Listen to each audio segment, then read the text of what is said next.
লতিফ সিদ্দিকী সহ ১৬ জনের বিরুদ্ধে সন্ত্রাস বিরোধী আইনে রাজধানীর শাহবাগ থানায় মামলা হয়েছে। তাদের ইতোমধ্যেই কোর্টে নেওয়া হয়েছে। ঢাকা মেট্রোপলিটন ম্যাজিস্ট্রেট আদালত থেকে বিস্তারিত জানাতে সরাসরি যুক্ত হচ্ছেন সহকর্মী রবিউল ইসলাম রবি। রবি, আমাদের বিস্তারিত জানাবেন।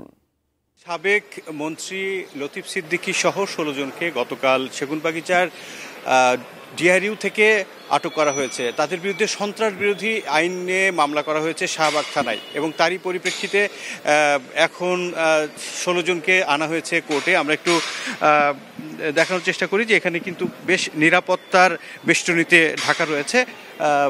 অনেক আইন শৃঙ্খলা রক্ষাকারী বাহিনীর সদস্যরা এখানে রয়েছেন এবং তারা নিরাপত্তার সকল ব্যবস্থা তারা করেছেন।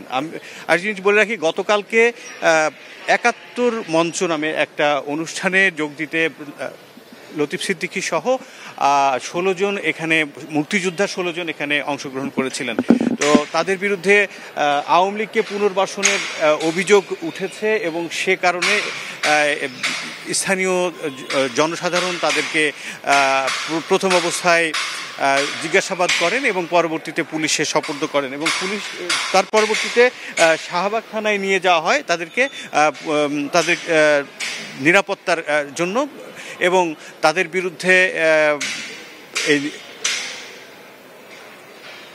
একটি সন্ত্রাস বিরোধী আইনে মামলা দেওয়া হয়, এবং সেই প্রমাণ পেয়েছে এমনটি আমাদেরকে পুলিশ জানিয়েছে। কিছুক্ষণ পরেই আমরা জানতে পারবো আসলে তাদের বিরুদ্ধে আইনগত কি ব্যবস্থা নেয় কোর্ট। আমরা এই মুহূর্তে আছি সিএমএম কোর্টের ঠিক সামনেই। কিছুক্ষণ পরেই তাদেরকে কোর্টে তোলা হবে। এই ছিল আমার কাছে সিএমএম কোর্ট থেকে সর্বশেষ।